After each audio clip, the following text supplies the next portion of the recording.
Joe, are you joking me? Welcome back to Wind Against Tide. So we just had this discussion Are you where actually joking me, Joe? Joey said he was going to start off and he just Yeah, like blanked out and pointed at Dave saying, welcome back. you guys are the main anchors of this show. I didn't think you want me to kick it off, but boys, oh my gosh, I wish I was in Bermagui right now. We literally just had the conversation who's going to start off. And I'm like, I'll do it. And then you're like, no, I'll give me a go. And then you just looked at me. I was waiting for the intro, but that's all good. Thanks for having me back, guys. Good to be here again. Thanks for coming on, Joey. Good That's all right. And I really wish I was in Bermagui right now. Fabian, my boss, he left late last night and he went straight to Bermagui, and I got a text message 2 hours ago, 10 minutes, bang, and he's on a Marlin. Yeah, So right. who do you guys know that's in Bermagui right now? I know a few people. It's I know kind of the epicenter. Jamie from Jamie and Melina is there. Yep, Jamie from Jamie and Molina's there. Bermagui at the moment is kind of like the epicenter of fishing. It's the place to be, and we would love to be there.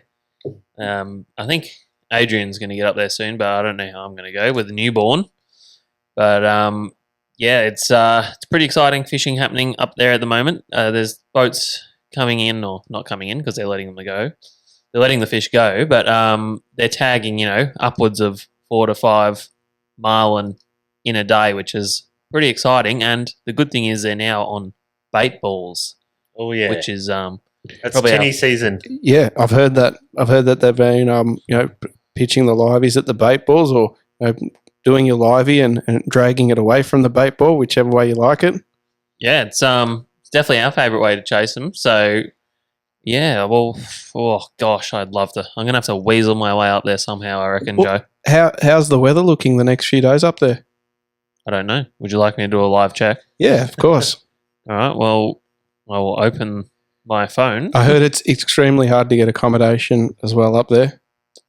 Yeah, but I think I was going to talk about this in the hookup, but I think the bite's pretty widespread, because I know Eden is also fishing exceptionally well. Oh, Joe, the weather is. Yeah. Does that mean we should just go straight after this? No, well, it's very difficult for me to go up there, but you're welcome. Look, to. you'd worked it out perfectly fine when we were texting last night. You're going, oh, look, it'd be lovely. I'll just take Maddie and Sam with me. Yeah, that's the only way I can go up if I do like a family thing. But yes, I did. I got a little bit of a live update from. Have a look at that weather, Joey. Oh, wow. Doesn't get any better than that. Oh, man. So Jamie has said they have literally only been fishing like 4 hours a day for some reason. They hooked 3 yesterday, dropped all 3, ouch, and hooked 1 today and dropped it. Apparently there's a lot of makos up there, which you always get when you're up there marlin fishing. And Joey's got some live update, guys. He's going to show his phone here. Yep, that's a picture of a marlin jumping on a phone. 10 minutes fishing So- and bang, where are you? 12 mile.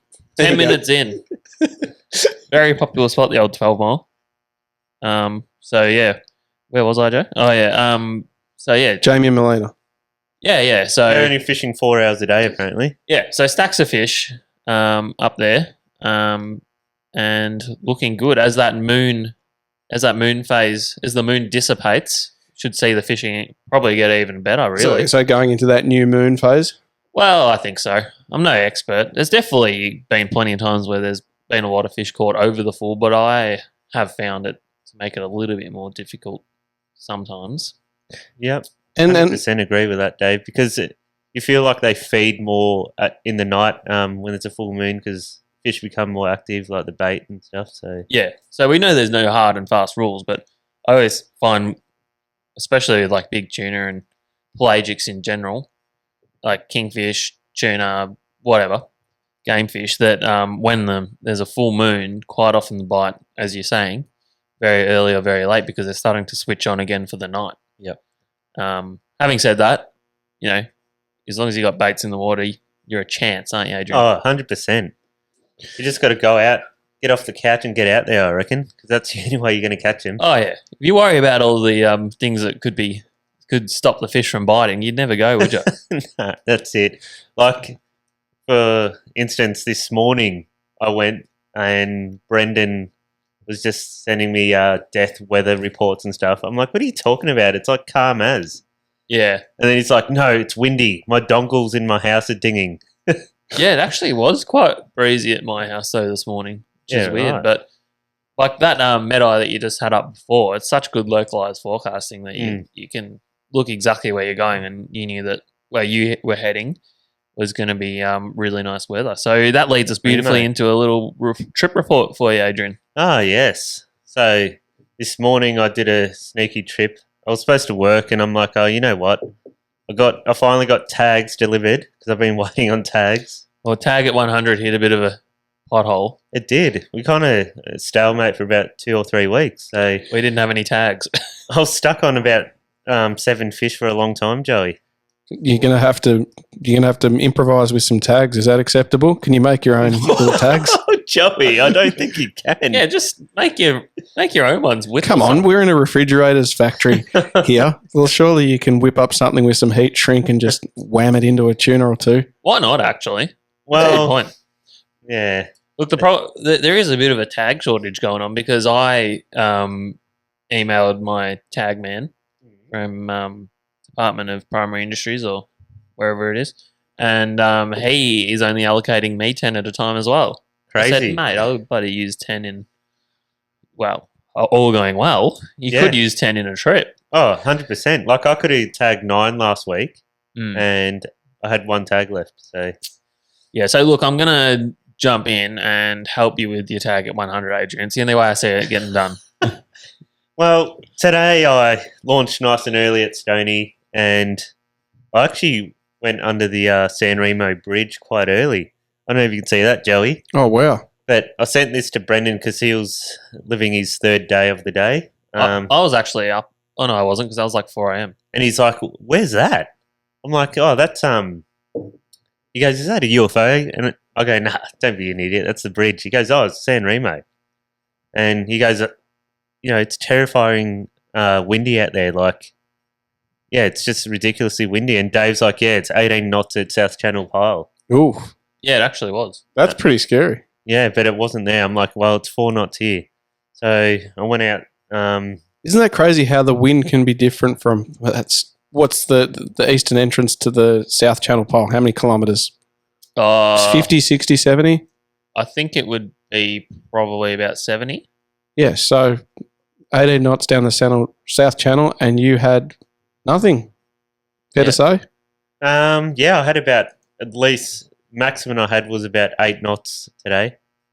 How And good. Yeah, Awesome. It was bloody amazing conditions, and I actually had to work to find the fish because they weren't in the normal areas. Are they still on muttons? Yes, believe it or not, they were, Joey. That's good. You heard it here first. The local tuna are still on muttons. You heard it here first. The tuna are doing the thing they predictably always do. Well, yeah. Don't have to be they such were. a smarty pants about it. Some people might think, oh, that's really interesting. No, they probably do.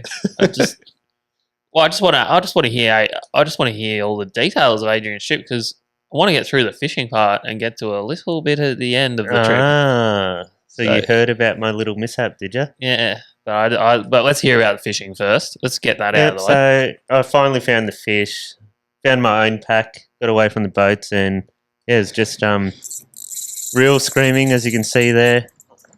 Everybody loves a good reel scream. Oh, they're just creaking away. Yeah, creaking away, you reckon, Joey? And yeah, so I ended up with, I guess, 2 tag fish today. There's one there. Nice blue water today. Now that's on the Helco Laser Pro. Oh, the King Brown does it King again. Brown. All hail King Brown. If you're ever wondering what lures to run on school tuna or tuna in general, you should definitely have one of them. The King Brown, which is obviously a brown color, Laser Pro, has accounted for many, many, many fish over the years. It has, and obviously I tagged him, and I did the good thing and wet the brag mat first, measured it. As it flaps around on the dry carpet. No, but it's wet on the fish, so Yes. Tell me something with your laser pros. Do you change them to singles or do you 90 centimetres keep the short trebles? Yeah, so I change them over to singles. Yep. So Makes it nice and easy to release. yeah, and less throat bleeding. Oh, So yeah. they generally hook in the lip, in the mouth somewhere. You're a And- legend. yeah. I'd call you like a tuna hero. Tuna ledge. Why would you Maybe call like me a that? tuna champion even. Is that a thing? I think there's a thing called Tuna Champions, Dave. But no, but honestly, I struggled a bit because the first hookup I had, it was a double, and I had 3 rods out, wound in one, and one was still in the rigger, and I was trying to wind that in at the same time. I'm like, you know what? It's probably a good time to get the GoPro going. So I've got one in my hand and one in the rod holder, and I'm grabbing the GoPro like this, and I put it on my head, and just as I turned it on, the rod that I had in my hand obviously touched the boat somewhere, and I popped it off. Oh, shit. Let's be honest. Adrian's releasing all these tuna because he's sick of eating them. I'm not That's sick of actually eating. true. I do like it. I really enjoy it, but one fish, can obviously feed a few families. So Yeah, you get over it. You also get over trying to you give people tuna and you say, yeah, come grab some tuna. And then it's like they're doing you a favor by coming and getting it off you. And you have to do all the legwork for them. You're like, Oh, no, yeah. mate, I'm giving you like primo fish here. But what's been good lately for me is the last couple of trips where I've actually caught fish, because I did one on the weekend that we didn't catch anything, which I'll talk about in a minute. sorry, Dave. Adrian's Someone's just playing. playing a video over me. But Yeah. what I was trying to say Yeah. is that I've had a couple of people out that have wanted to take a fish home. So that's fine. They've taken the fish home, and I've literally just taken like one beautiful shoulder cut of meat. Oh, you go the shoulder, not the Toro. Yeah, the belly's good. Yeah. Or do you like the belly for sushi though? Yeah, Yeah, that's the best bit. it's not bad. But you got to get the fleshy bit next to the belly, Yeah, where it goes from pink to white, yeah. and that's the good bit. Yep. In my opinion. So anyway, I've just been taking like small, manageable chunks, which is nice because you really appreciate the fish that you've got because you don't have ridiculous amounts that you're trying to get through. Yeah. I got tagged those 2 fish. Yep. And I'm like, oh, it's 11:30. I said I'd go to work after it, and I didn't end up making it back to work. Well, I did, but I didn't end up doing any work. Yeah. But Oh well, so the intention was there. yeah, exactly. So I got through the east entrance, came we around the This is the bit that I was waiting for. yeah. Oh, before you say that, how's the new motor going? Ah, yes. Hang on, we'll do that after, Joe. Yeah, okay. Because that's a whole other thing. Okay. Yeah, so I got round the red buoy, where you come out of, I guess, the eastern channel entrance thing. You make a left hook Yeah, or a right hook, Yeah. depending on which direction you're extreme going. left hook. Yeah. And I'm like, oh no, that looks like a cop boat coming my way. The first yeah. thing that came to my mind was, oh, I'll outrun them. no, was, oh no, they're going to know I'm overpowered. Oh, Yes. But that wasn't the case. I tend to go, I'm not going to wear a life jacket today. Do I wear one? Sometimes I do, sometimes I don't. well, it's a bit hot, was it? You know what? Joe's trying to come up with reasons why you potentially. Well, in my opinion, if I'm coming off the boat, Bit I'll uncomfortable. probably be knocked out. And how am I going to pull the string on the life jacket, Dave? This is very controversial. That's it? why they have self-inflating life jackets that get activated by the water when you fall in. Yeah, right. Pew, pew, pew, But pew. anyway. Look, Adrian, I'd just like to say I'd like to see you where your PFD went on your Okay. own. But Yeah, I'd like to see you not knocked out and safe, floating there. look, let's not Just- pretend that a lot of people don't do it. You get a bit lazy and The thing is, forget about it. he was coming the other way towards me, and I was streaming past him, and I saw on the corner of my U-turn, so I flat sticked it at a top speed of like 30 knots. It was blistering. Yeah, I'm sure the police boat only had like 800 horsepower or something. I think it's like What sort of police boat? twin 300s or something. It's one of those Zodiac ones, Joey. Oh, But you'll see in the video. But yeah, See, they're not the local cops, so they definitely would have given you. They're the big smokers. they're the Texas cops. the ones who have no idea about the waterways in Western Port. Those ones. Whoa. The local ones are in like a Bass Strader normally. It's a Noosa cat, isn't it? Yeah, Oh, no, I've that's seen them in fisheries. cat. No, Noosa Cat's the fisheries, yeah. Yeah. Yeah, so they did a U-turn and I saw him in the corner of my eye. I'm like, I'm going to pretend I didn't see him.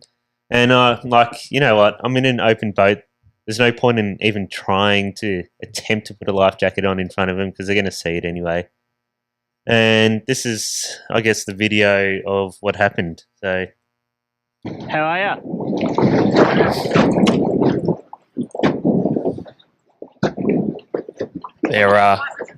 They're taking photos of Yeah, you. no worries. for the Rego, Joey. they're pulling up on him for everyone listening. Yeah, I understand that. Yeah.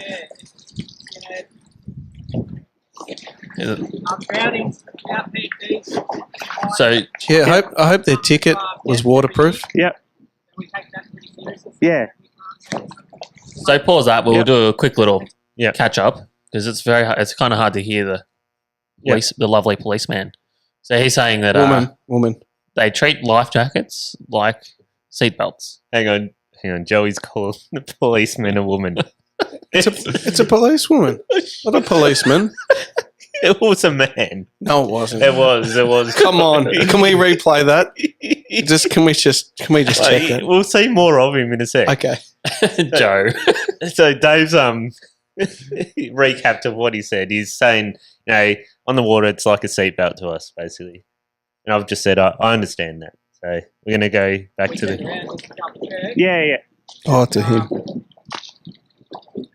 You know what I've never seen is a police boat with like actual lights, like pulling up with lights. Yeah, well they it's pulled him out shiny. with lights. Oh, Adrian, there was an Aldi special on fire extinguishers last week. Yeah. $11.99. thanks for the input. Joe's like an Aldi expert. Yeah. He scans the Aldi deals regularly. He's always on the lookout. Anyway, at this point here in the video, the cop's telling me that it was, I'm one up and I should have been wearing a life jacket, especially today because it's quite rough. But Yes. if you have a look at the water here, It's actually, believe it or not, it's real good conditions. Not out the west end. Yeah, I know. Yeah, it is. It's updated. Yeah. Why would he say it's not good out the west end? Oh, wow. I Which don't is know, Dave. like 30k the other direction. I don't know. You- That's what baffled me. Like, come on, man. I'm out the east entrance. You got me inside Western Port near Rill. I think the conditions are great where we are. If you look at the video there, it's like dead calm. Man, he even had the flashing lights. Yeah. Dave Like it did was say that. fully official. Yeah, like they full turned around and then they saw me without the life jacket and turned the lights on Yeah. after they confirmed. Was there sirens? No, there wasn't any sirens, Dave. Just a That's blue lame. flashy light.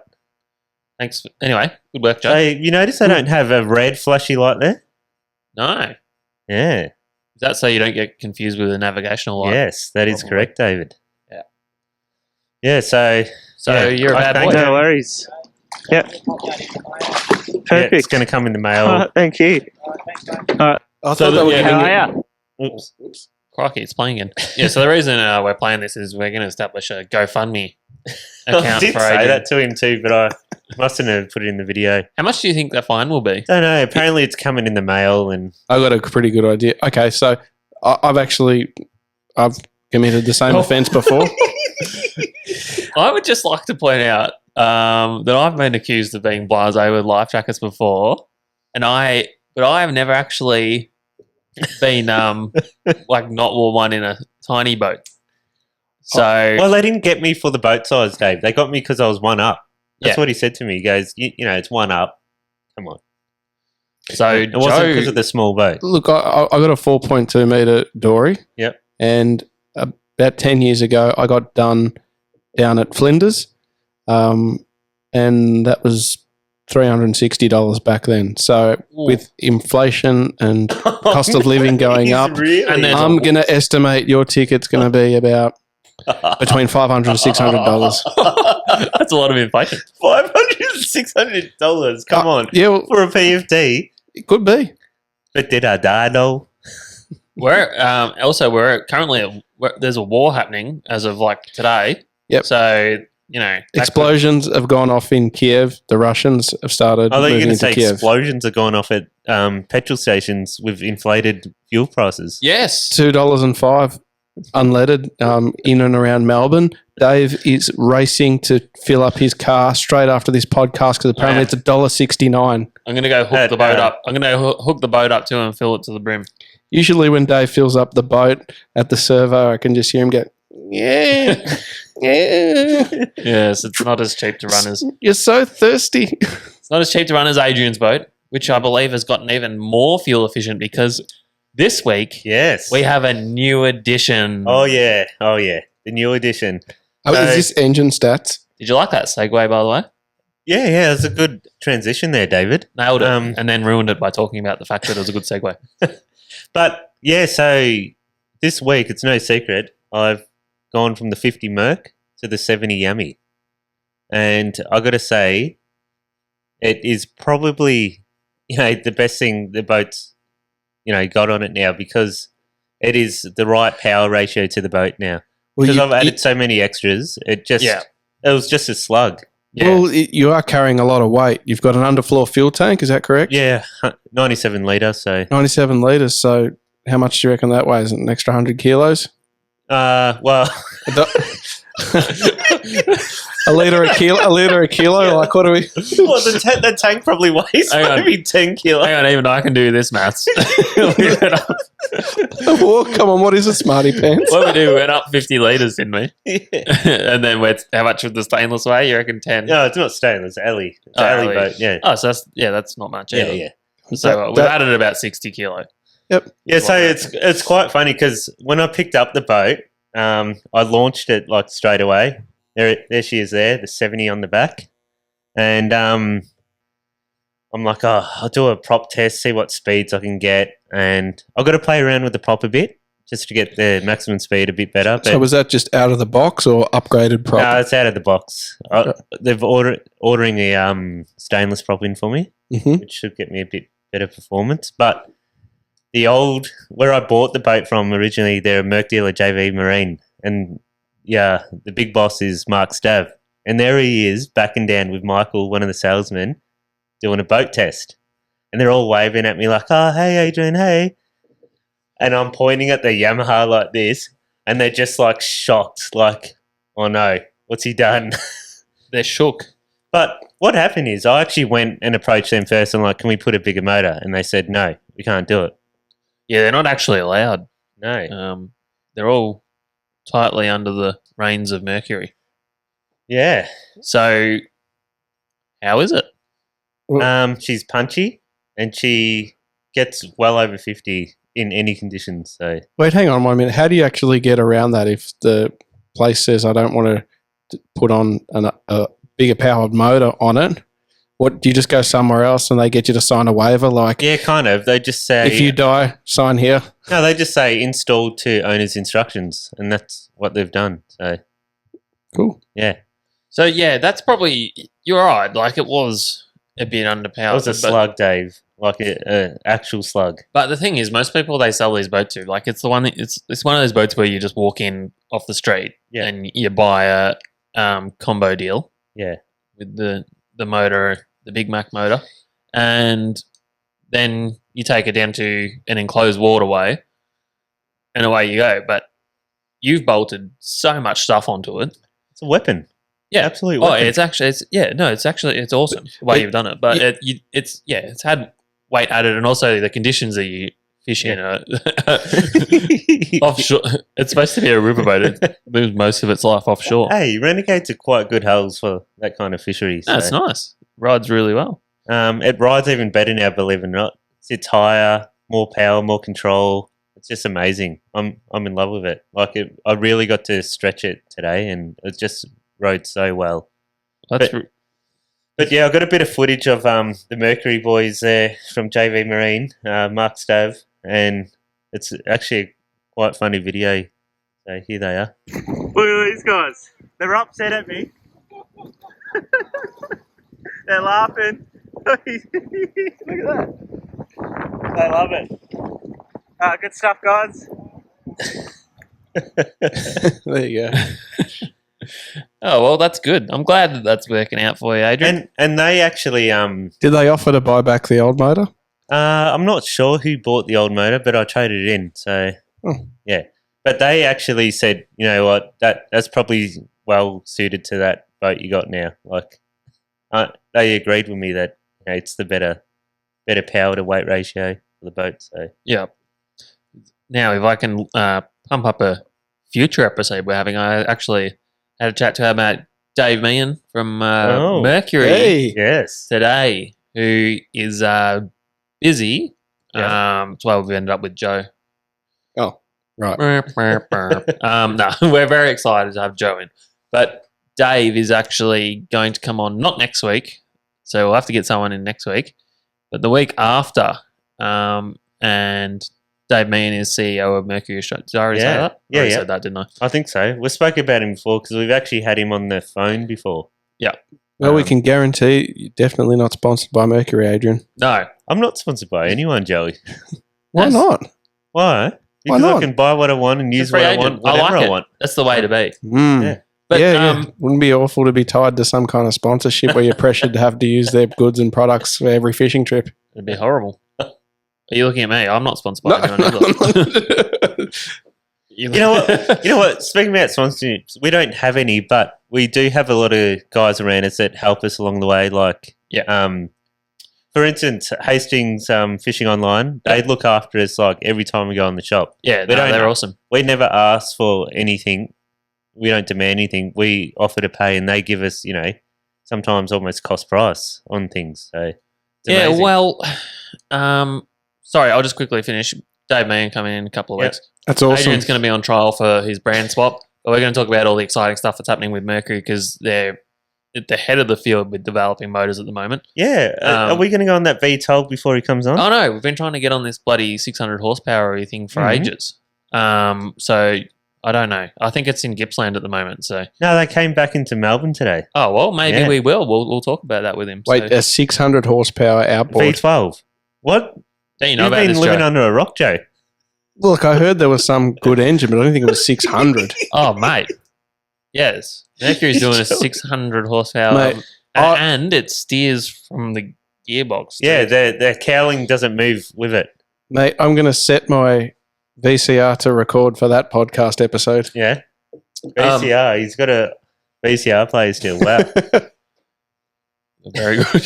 Sorry, I'm going to smash that notification button. Yeah, so Yeah, that's So when right, that Joe. episode- like, comment, and subscribe to our channel because we're struggling a little bit. But No, we aren't. aren't We're we? killing it. Oh, there we go. Don't tape us on a VCR. Get with the time. Just subscribe to our YouTube channel. It's a lot less effort if you just hit the little red subscribe button. Yeah. Then go find yourself. And also leave a comment. And yeah, if you want to get into Dave about his no life jacket, you're more than welcome. this is going to be an interesting response actually. But we've copped it that there was. But yeah, Adrian knows. Yeah. That he flouted the rules and Look, got his comeuppance. I'm one that flouts a lot of rules, and yeah, I copped it. All right. Well, as long as you're upfront with it. Yeah. One- There's no secret about it. We were started talking about something then, which I think is actually quite an interesting Dave topic. Mayne. No, before that, but I just didn't want to leave the Dave Mayne Okay. thing unfinished. Yep. The sponsorship. Ah, yes. Yeah, I think it is something. It is an interesting thing to talk about because it's quite a funny thing in the fishing industry. I don't know if this is a thing with other recreations where it's like becomes such a big deal to try and attach yourself to a brand, Mm. and I just think it's quite interesting to see people carrying on it like they're promoting the heck out of a brand and probably receiving very little, if perhaps nothing, Well, in return. I think that's yeah. You see a lot of Instagrammers like post like 1 million photos of one product like a week, and it's like, do you even like that? yeah. I don't know. I just think it's a really funny like human nature thing to think about. Like really, that brand should be like giving like coming after you Mm-hmm. and wanting to be associated with you. And imagine like they're just like rubbing their hands together because they're getting they're getting all this free promotion for $0. That's the best advertising in the world. Oh yeah. A sponsorship is a two-way street. Like, I can't help but think about even Brendan back in the day was using bar crusher boats religiously, and my goodness, like the last 2-3 years, I've never seen so many bar crushers in Western Port. No, I'm just going to be straight up front with that. If you ask Brendan, he'll be like, "Yeah, I'm the number one salesman for bar crusher." But the thing about that is, like, we didn't just pick up a bar crusher and start going, "Oh, these are the best boats in the world. They're awesome." We picked them up and we took them all around Australia, and we went out in horrendous conditions, and we dinted and scratched and put them through their paces. Pushed them to the limits, absolutely. And yeah, we did. And then we started saying that they were, the quality was good, and how, you could see we were physically using them for the things that they were designed for. Yeah, like a sponsorship is an awareness campaign. It's an awareness about somebody's product and suggest to the angler, you might like to use this. I think it carries a whole lot more weight if you're using a product first, and then once you've well and truly put it through its trials and you truly believe in it, then you can tell the whole world about it, and you've got the evidence to back it up. So you're suggesting somebody might want to align themselves with a product just to get free stuff and not exactly put the product through its paces? Well, Yeah. it happened. It just happens. I think it's quite funny. A lot of people actually like just receiving something, Yeah. even though they would never use it or don't like it. They're like, "Oh, look at this free thing I got." Yeah, and then they're like, "This is an amazing product." It's like, mate, you've just taken it out of the mailbox. How can you know that? Yes. Oh, David. Interesting little tangent to go down, don't you think? You could name a few names, but probably shouldn't. No. Well, I'm just going to go ahead and say it with. Look, we really love those Halco deep divers. Yeah. You know why we like them? One, they're cheap, and two, Yes. they're effective. Yep. That's it. There's no lineage with any brands or anything with that. Yeah, but I remember, like, we loved those lures so much. I said to Brendan, "Oh, mate, you should really get in touch with Halco and get a sponsorship." And he's like, "Joe, like, for $100 worth of lures, like, we shouldn't just go and buy them and keep replacing them and decide to talk about them when we want to talk about them." Yeah. I'm like, gee, that makes a lot of sense. Well, with lures, I'm actually always searching for an edge to find a lure that not everyone else is running. Yeah. And so that's another reason why I like to buy them, because that way it's my prerogative to keep it secret if I want to, because, like, if you feel like you need to pump it up, then obviously everyone's going to start running them. The fish are going to get a little bit wise to it. It's going to be less effective. Well, yeah, exactly. For instance, like with squid fishing, like I'll leave one lure on my rod for like 5 years. I'll never change it. Yeah. Just because I want to keep trying to catch a fish on it. Yeah, Like, and that's that it. lure is probably not even in production anymore. Nah. But like there was a skirt that I started running last year, and it's been like real good lure. It's a very interesting shape, and it swims different. Oh yeah, I I love know. the action on it. It's like this in the water. I know the one, and all of a sudden that's my favourite lure. Yeah, and it swims different to everything else. And I didn't know anyone else who had one, and I thought that's going to be a winner because it had basically it was A wedge head. So it's called a wedgie. Yeah. So there used to be a lure called a killer vibe, which was very popular back in the day. This Yep. is a tuna lure, by the way. And it literally just had like a slant on its head, and it would swim just under the water and vibe along, and it was a hard body. Mm. But the problem with a hard body lure is that your hookups quite often aren't as good, because with a skirt, they grab the soft part of the skirt And it slides down and yeah, hook, and yeah. the hook has plenty of gape to set. Mm. So this is like a hybrid of a skirted lure and a killer vibe. And when I saw it, I thought that's going to be really good. So long story short, I bought it, and it was very effective. And because I bought it, I didn't feel like I needed to pump it up, and I had that little edge for a little while. And then eventually I did. It came out on our videos and stuff, and other people started to run it. I still reckon it's not that popular. And see, you running that lure and buying it yourself, they actually approached you later and sent you out some more lures to try. They did send, yeah, exactly. Yeah. And you didn't have to post anything. They Well- just like, "Oh my God, you caught a fish on our lure." here, have some more. Yeah. Well, someone else had messaged me and goes, "Oh yeah, you got to like pump it up and tag them and all this stuff." Oh, Like yes, I remember that. and I'm like, "No, I don't. I paid full price for it." So That's because that particular person was sponsored by them, weren't they? Yeah. I've had a look at those. They're about $150 up to. are they? Okay. Well, they might be now. Didn't you pay full price for it? No, I did. They weren't that expensive back then, Hmm. so maybe they've pumped it up a bit. But yeah, Inflation. so yes, quite the rabbit hole, that one. But Yeah. we'll leave it at that. Very, very good. So, did we say target 100? Yeah.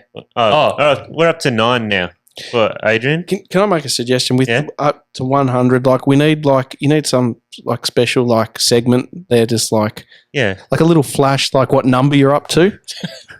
Like Target what number are we up to? Target 100, number 9. So it should be like So- a whole fuss and say number 9. Now, obviously, we've caught a lot more than 9 tuna, but Well, this is 9 that I've personally tagged. But the issue with... I've tagged about 5. Yeah, but I'm not including those. I'm in, Adrian. Okay, so I if you've- need, if I you've need got to help 5, you. That's 14. We're getting there. Yeah, but hang on. The issue is we've caught a lot more than 14 fish.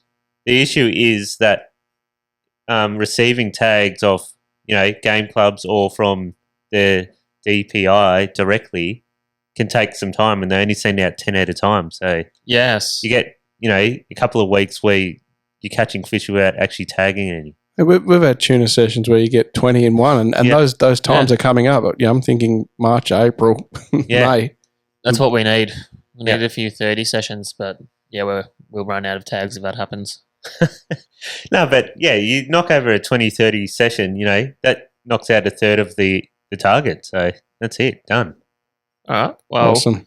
yeah, we'll make up a little. Maybe we'll get Joe on this because he seems very passionate about it. We'll No. make up a little tag at 100 count. Just need it. We need a. You know what we need? We need to keep track of the tag. We need people to send us some empty tags. Oh, good call. Yes. If anyone has any tuna tags that they don't feel they're going to use, send them in. You can contribute to this show by donating us unused tuna tags. What's right. What's the postal address? Send your unused fishing tags to.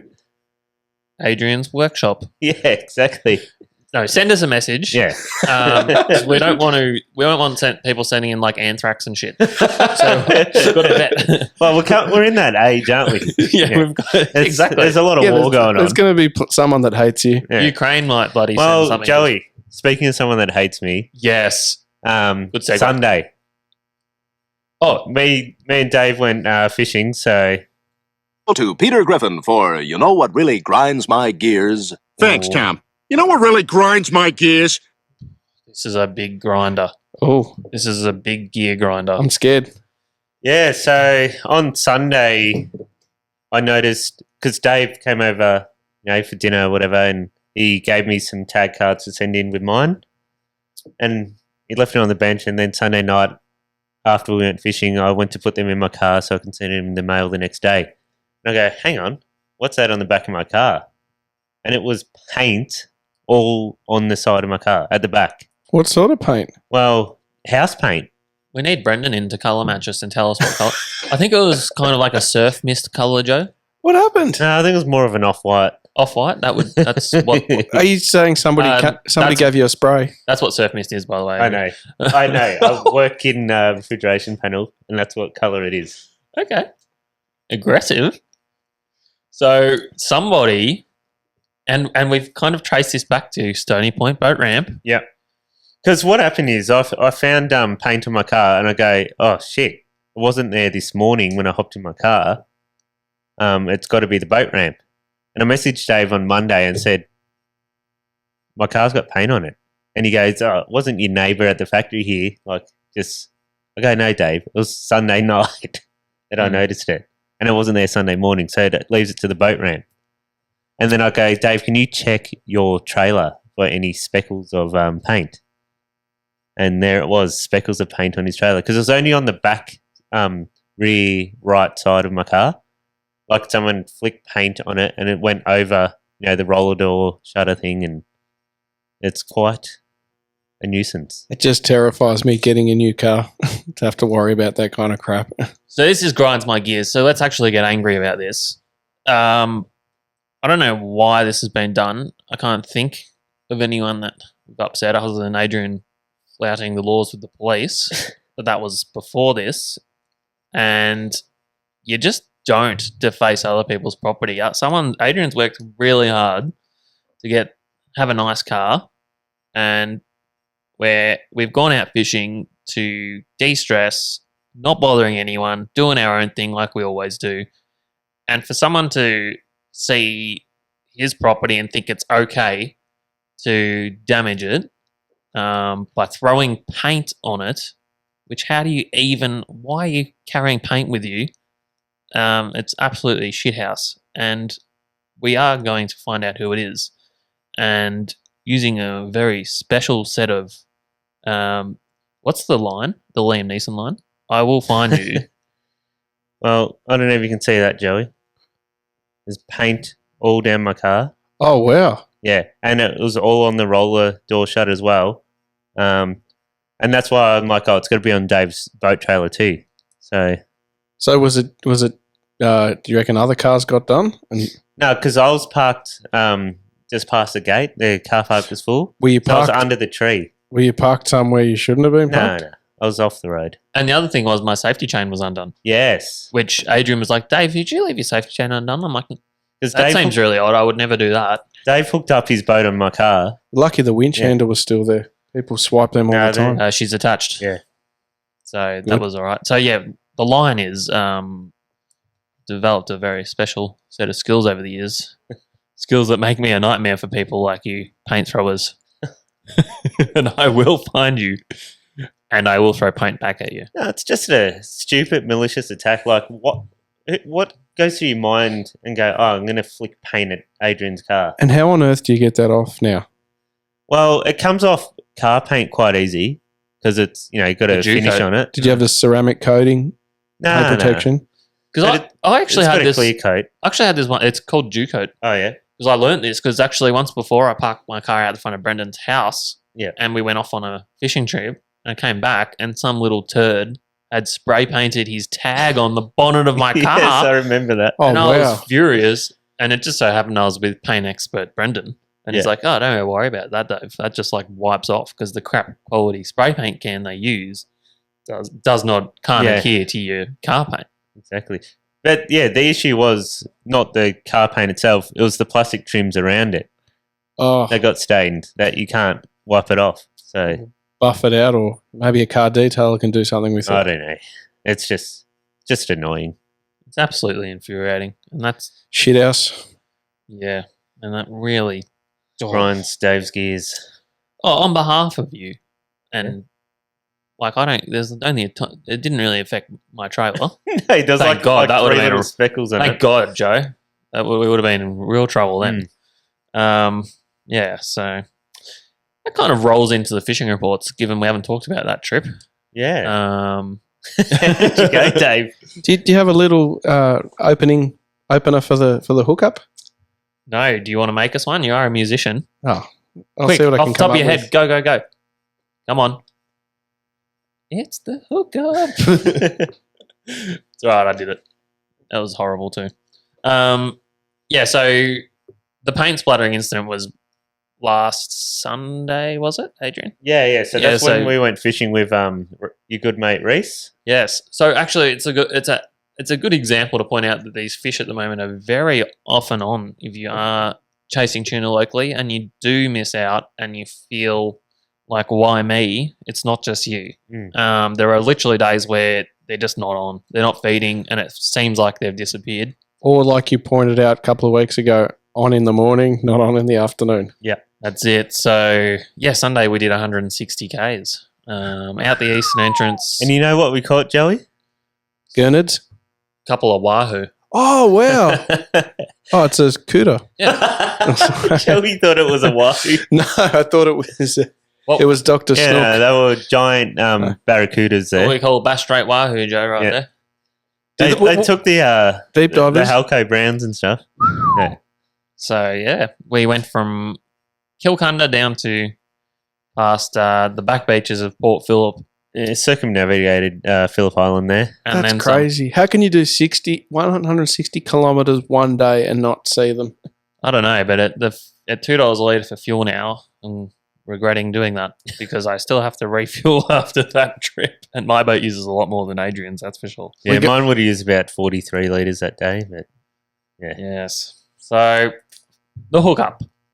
We've had our trips. What do you got for the hookup there, Dave? Well, we talked about Marlin straight off the bat after Joe Yeah, formed he that opened. flawless opener. You said you wanted something exciting. It's I like, did. It's like Marlin, get excited. Woo, And then I liked the large pause at the start before you just really ripped into it with the Marlin reports. So we've covered that. Yeah, Quite widespread at the moment.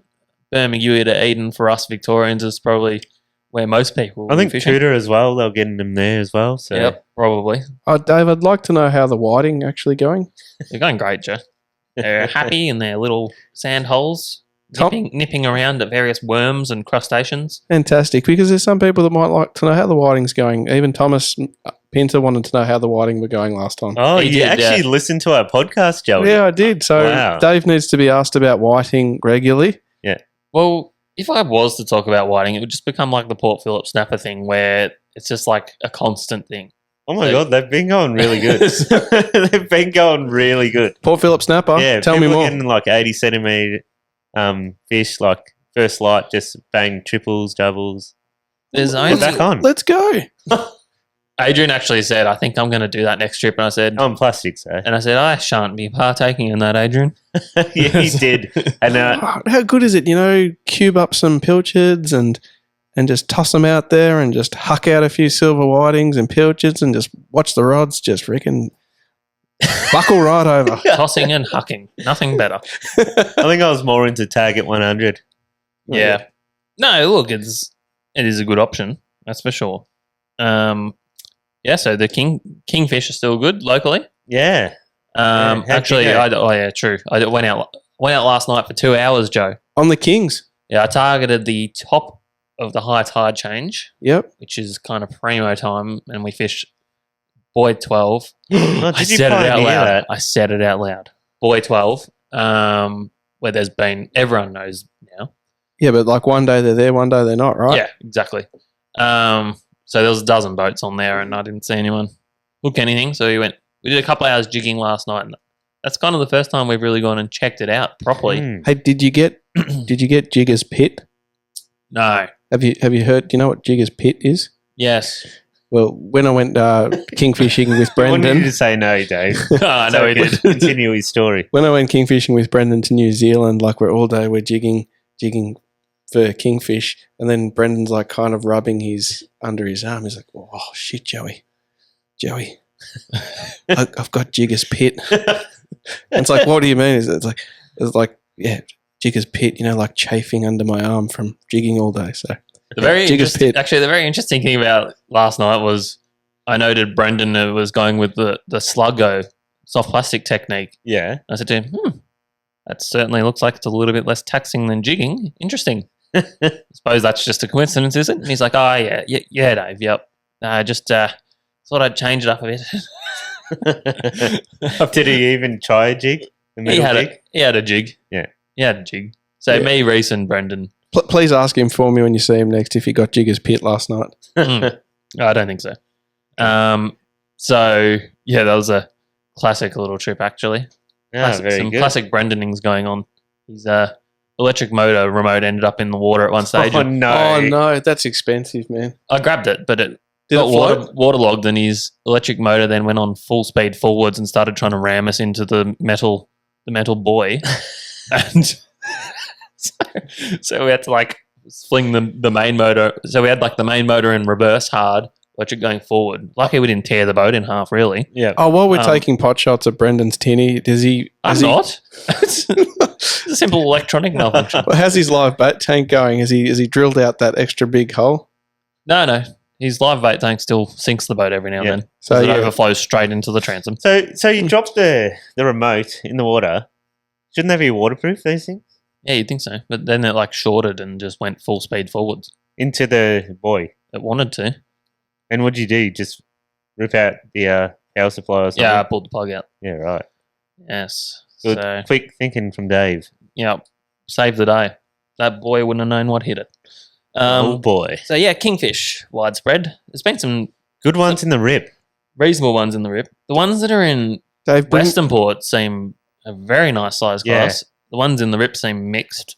Yeah. And Jason Taylor, our boy, he's caught some real nice ones down at the prom. Yeah, Some I real know nice exactly where he catches them.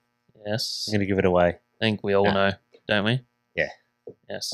Now, some Um, people might not know. There was one particularly really nice one I saw that he got with Michelle. Oh yeah, his we friend should get Michelle. Michelle on the podcast. We'll get Jason and Michelle on. Yeah, How big? Did you say how big that one was?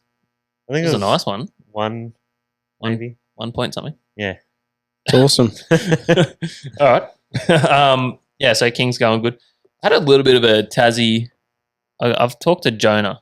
I just wanted to get a little bit of a wrap up of Tassie from him. A little bit of Tassie hookup. Yeah. And he's come through with the goods and given me a reasonably comprehensive. He didn't sound too excited about the fishing down there, but he said small bluefin and Derwent River Flathead. albacore at Eaglehawk Neck Shelf. Yep. He Albacore? also, yeah, albacore. Yep. I'm a run of albacore. Wow. He had a photo of which I was supposed to send to you so you can get up on the screen right now, but Yeah. I forgot to do it. He had a nice photo of a 60 to 70 kilo bluefin caught from either, he wasn't sure, Matt Syker or Pedro off the south of Tassie, Isn't that the same thing? which is probably the first one of the bigger size class of fish to come through for the season. Where are they coming from? Antarctica? Yep. They live in Oh, Santa's they're coming village. from there. You'd assume that's where they're coming from. No, you wouldn't. That's a no, you wouldn't assume that at all. So that's about that whole Eaglehawk Neck's about to fire up with. It's late, normally mid to late March that the big tuna really fire up there. So that's really not far away at all. Wow. Blink, and that will be happening, and big yellowfin mixed in as well. So In Tassie? down there, yeah. Oh, wow. Yeah. Last year there was probably 6 or 7, like 60 to 70 kilo yellowfin caught Big sickles. amongst the bluefin. The other really interesting thing Jonah sent me was a photo, which we don't have to put up. I've got it on my phone, but Yeah. Adrian doesn't have it to put up on the screen. So maybe we'll post it on our Instagram after the show That's right. You can describe it. of a bronze whaler charging through a bait ball down there in the south of Tassie. What, on the shelf? I think it's actually inshore. Yeah. But like that's really unusual to have a bronze whale that far south. That's like having a tiger shark in Victoria. And someone happened to take a photo of it, like going through a bait ball and nearly eating a bird and stuff. So Wow. we'll put that on. We'll put that on our Insta because that's Yeah. really cool to see. So, and Jonah requested I mention that the elephant fish down there are chilling. Yes. So Jonah's been catching elephant fish. Well, this is funny because I had a conversation with you, Dave, this early this week, and said we should probably mention the unique elephant triangle in Western Port. Did you know about the triangle, Joe? Yeah, I know about that. But what I'd like to ask you guys is, like, what has happened to the elephants? No, they like, come in now, between now and May. I know they come in Well- now, but it just seemed like, look, I've got a funny story about elephants. Like, look, I grew up fishing with my dad and uncle, and we were just hopeless at fishing, and we just used to love the elephants. We were just like, oh, great, the elephants are coming on. We can actually catch a fish, and Yep. gee, we used to slaughter the elephants back when it used to be. Yeah, you know- absolutely. Like back in the mid '90s, Oh. it was like whacking day on The Simpsons. Yeah, Where there's a day where they'll get like snake whacking poles and go out and whack all the snakes. And the elephant season was much like this. Whole families would go out and just partake in the harvesting of these silvery like weird looking things of the deep. Like I remember my family did it, yeah. and even my mum, who barely fishes, would come out and we'd be swinging gaffs and there'd be shit going everywhere. That's it. You couldn't miss it. I remember, like, you'd see like Robin Gray on Sidewinder there. He'd just have like heaps of people on board, and they'd just be flinging in elephants. But it was great. We used to look forward to elephants, but there can't be as many around nowadays. No, they do. because the aforementioned whacking day probably thinned they're the numbers a bit. Do you know where the triangle is? Yep. So can you name them for me? Yeah, well, I'd say it'd be like up to Coronella, Yeah, that's one of the real, points. real, Oh, and I'm- Churchill Island, yeah. like observation point. So you got Tortoise Heads, Yep. Coronella, and Churchill. Yep. That's your points. You know what's really weird? Elephant fish season's supposed to be from like late Feb, March, isn't it? Yeah, to May. Yeah. But when we're mulloway fishing, Yeah, we get for them. Coronella, we get them in like September Yeah, and November yeah, and December, and January. and all the months in between. Yeah. Um, Yeah, they're a weird, I guess, deep water oogly that Yeah. come right in the shallows to, I guess, spawn. Yeah. And they're an amazing creature because we actually did an episode of New Fish where Brendan pulled out all its. They have these little legs tucked into their body, Oh wow. and you can pull them out, and they got these little. they're actually the most horrific looking creature. Like one of them has like a flop out penis on its head with teeth on it. Like It's true. like literally like a horn that just like Yeah. extends and then there's like a hole in the head. It's like creepy as like what the hell?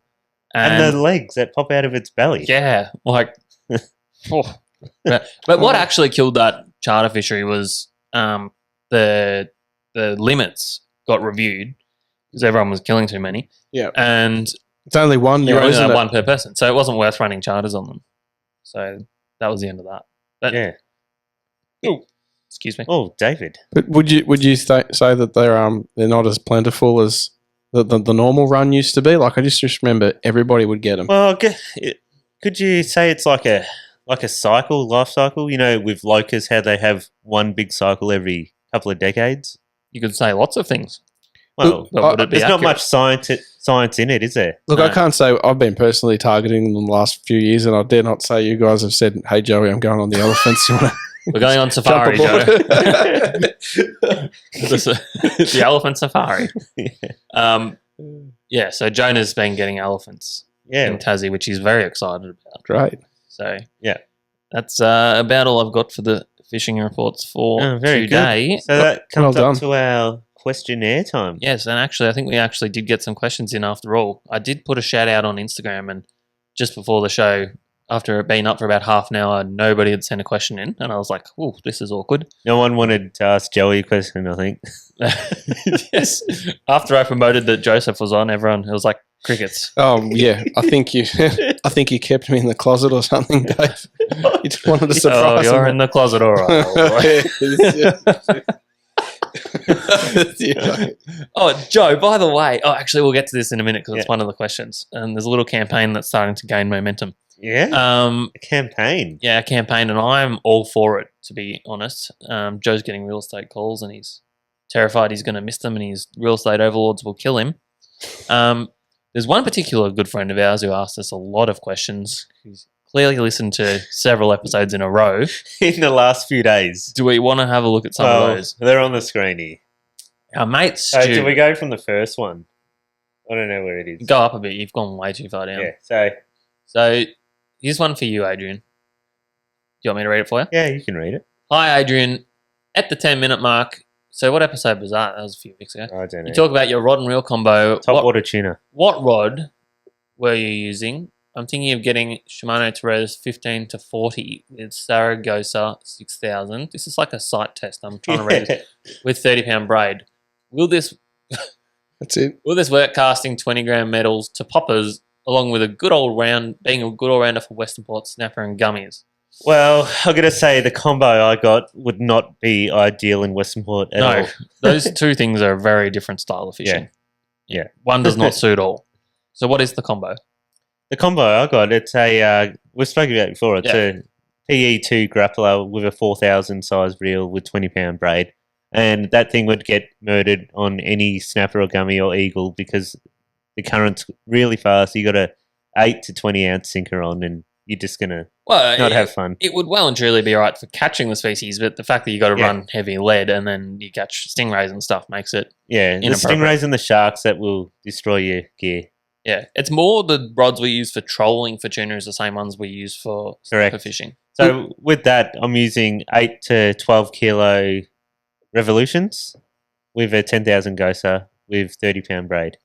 And they seem to work on all Western Port species and the light game stuff offshore. So. That's really interesting conversation. I would think as well, to go one further, sometimes you get that question, is it a good all-rounder for everything? I really think that you should invest in something quality that you're going to use a lot. Like, say, for example, tuna. Like, we go tuna fishing a lot. I want to buy myself a nice tuna casting outfit. Yeah. I'm not going so much snapper and gummy fishing nowadays. So I'd buy something maybe more of a budget because it's not going to get used as much. But yeah, I think you should always buy something that you're going to use a lot. Well, I'll tell my wife, Hayley, that no, I can't catch a gummy shark on a snapper rod. I need a snapper rod and a gummy rod and a squid rod and a tuna rod. You can't catch different species on the same rod. That's how you end up with so many rods. I feel you don't really need to spend a lot of money Yeah. on your tackle. Just select it wisely. I agree. Exactly. Yeah, shop Yeah. smart. Shop smart. That's it. All right. What's our next stew question? Oh, okay. Um, Oh, he's agreeing with us with the grind my gears with the key issue, and he's asking, he's agreeing, but then he's not agreeing by just saying, "Can return you?" the lock and key though, so the next bloke doesn't have to deal with the same issue. I think he's agreeing that it's annoying that we had to collect the key and unlock it. Okay. There's another one. Adrian, can I come out with you to help tag one of those tuners? All right. There was another question up here. Have we? Sure, Stu. Okay, no- If you're keen to just spontaneously go at 3 a.m, yep, you're welcome. Bloody-o, Stu. We'll get you out on them. Okay. Do you ever worry your gear, if paid for, will come out of the holder while trolling for school tuna? Or do you have advice, tricks, tips to avoid this happening, etc.? Well, it has to happen. What's that say? If it has to happen to anyone. He's just Oh, asking. he's saying it's going to happen to him. Yeah. Wow. Having well set up trolling rod holders will negate this happening. There shouldn't really be any angle where your rods can rip out. But if you are concerned about it, then definitely on the big expensive reels we run lanyards. But one thing, it's very interesting. We've been watching lately of one of the charter boats Yeah. who shall rename real time. But they got some interesting tactics to run more than, I guess, 5 or 6 rods. Yeah, they're running rods out of their snapper rod holders. And if you have a look here, The only thing that seems to be keeping that rod in the boat is a handle. It's hooked up. wedged against its own rail. So that rod's actually on, by the way, So on a tuna. yeah, that's hooked up. You got to be careful also when trolling that that the graphite.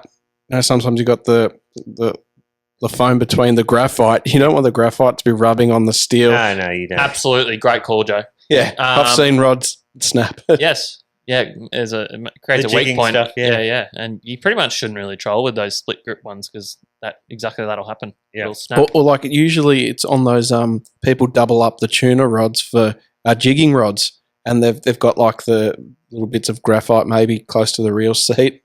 Yeah. Yeah. We did have one more question from Lisa Webster as well on the YouTube channel. Oh yeah. She's just saying, "Hey boys, we recently had our first experience tangling with bluefin outside Western Port. After trolling all day, we ran into fish on the surface close to home and threw stick baits into them. We hooked 2, and after 30 to 40 minutes on each, pulled the trebles at the boat on both. My question is, what boat driving techniques can you suggest to help get these fish up as we got into a stalemate and pulled the hooks?" Well, 30 to 40 minutes. That is an incredibly long amount of time for a school tuna. Well, fishermen like to exaggerate. You might be fighting a fish for 2, but it might feel like 10 to 15 to others who are fighting it because he's in such a moment. Yeah. Well, It just first seems of all, like a longer time. I would say well done, Lisa. Yeah. Great work because good those on fish you. haven't been easy to find. So She found him on the surface, so yeah, and you got the hook up, so even better. In terms of getting the fish up quickly, probably driving around too much is probably not helping. Because what happens is you're kind of traveling the same direction as the fish, and therefore the fish doesn't have to pull as hard and doesn't get as tired, and therefore it can sort of sit on its side and just use its own weight to dog it out under the boat, and you get stuck in that stalemate that you're talking about. So on school tuna, we don't even drive the boat. The fish has to pull the line under its own steam, and then obviously it's using more energy, and then we get them up. Big fish, we kind of do. We have to drive a little bit because you got to work some angles and whatnot. But we do try and let the fish tire itself out a little bit if that helps. What can also happen after the 30 to 40 minutes? They could have worn a hole out in its mouth. Yep, Potentially. Yeah. The longer you're fighting a fish, the more stuff that can go wrong. So thank you for sending that question in. There's a few questions on your post now, Dave. There is, so I reckon we throw to that. Yeah. Can I talk about one of? Oh, should we leave it to the end? The movement. Yeah, we've got 10 minutes left. So Yeah. whatever you want to do in that 10 minutes. I really like this comment here. Joey, Love Island this year, question mark. Love Island, maths. Look, I'm pretty happy with Dating in the Dark. It was on Fox 8, cable TV, about 8:30 on a Wednesday night. Not too many people watching. I don't think I'm interested in being on a show that 7 to 10 million people watch. It's a little bit too embarrassing. I really would. I think it's perfect for you to go on another one of these things. Like now that Can we create a dating show right now? So we're going to set you up on a blind date with a commenter. Oh dear, Yes, Dave. Does she like fishing? Oh, he does. yeah. He does. David. Why does that joke? It's just like Brendan, Peter. Like, Oh, shit. it's just, There's nothing wrong with that. never mind. Oh, sorry, Joe. You're touching up the wrong way. So you were before your time with Dating in the Dark. Now all these other shows are now coming out, and they're getting way more attention. They're in the mainstream, so I feel like you got to have another crack at it. So I'm thinking like Maths or Love Island. Get yourself on there. Look, Love Island's way better than maths. Like maths, like you're locked into that one woman. On Love Island, you can. Every week's a different story. What about Big Brother? Big Brother. I haven't watched that in a long time. Okay. So anyway, That was good back in the day. I reckon we should write up a. What about Sex Factor? What's that? That's something I just made up. Sounds like some porno you've been watching. Yeah. Yeah. So I reckon we've got to make an entry for Joe for one of There these you go. shows. Oh, well, thanks for the An question. application. Nice to have one question out of how many other people. Dave did rub you up the wrong way there, and he's terribly sorry. I really am. I didn't mean to hurt your feelings. Okay. You got a few more questions Other here questions on on your there? post. Yeah. Hey, the wedgie. Yes. All right. I'll go through to Ben's fishing. How and who got you into fishing? I think we've talked about that before, haven't we, in a previous episode? Yeah. Team born to fish. Yeah. What is your number one go-to hook for skirts? As in BKK, Jobu, etc. He loves his Jobu hooks. I didn't understand that question. Wait, Jobu, is that like Nobu, that Japanese No, restaurant? Jobu's a good trolling hook. They're the black ones. Yeah. Pakula? Owner. Yeah. Owner Jobu. Yeah. They're the big black gapey ones. Dojos. Yeah. No, Dojos is what I like. Oh, yeah. Pakula Dojos. Yeah. So, yeah, Pakula Dojos for trolling. You can sharpen the crap out of them, get them super sharp. Well, you can reuse them. That's the thing. With Jobus, they're a chemically sharpened hook. They are, and they also are not like the sharpest. The tip on them is actually not super sharp. You can file a stainless hook into a lot sharper. I know. I tip. tried them on swords once and lost a few swords. What the Joe? Oh yeah, The same. Jobus, yeah. Yeah, same. And then and then that's when we switched. So yeah, I like cooler dojos. Well, the other really good one is a Maruto. Oh yeah. Trolling. Very nice sharp hook. Moving on. Last question for the day, I think. What does your yearly schedule look like? For example, chasing certain species in Pacific months. I think that's supposed to be specific. Okay. Yearly schedule, gosh. Well, isn't that changes every Well, year? I think we just kind of follow the fish trend. What's biting is what we chase. Sometimes we like to, bite the bullet and go a bit earlier and just try catch that species. But Mm. um, So yeah, we just follow the fish season, I guess. yeah, it's whatever's firing. If something new and interesting Oh. pops up, and that becomes part of the schedule, I guess. I'll make an attempt to answer that question. Yearly fish schedule. What are we in now? February. Marlin. Pretty soon we're going to get into March, April. Then the school tuna really start cranking up, and then that turns into the barrel tuna. The barrel tuna can be May, June, July potentially. Then what do we get then after July, August? If you're into trout, they've got trout open season. That's September. Then we go into snapper season. October, November, December. Love it, I'm Joe. Love it. just thinking tuna. That's what I'm thinking. There's been a lot of tuna going on. Yeah. Yeah, that's what I'm interested in. But yeah, The thing is, these days, seasons are overlapping because our fisheries are getting better. So a lot of these things are year round. Like as we've kind of, there's certain patterns forming in the fishing reports. Tuna have been around for ages. They're nearly an all year thing. Snapper an all year thing. Whiting an all year thing. We talk about them so often. What about the elephants?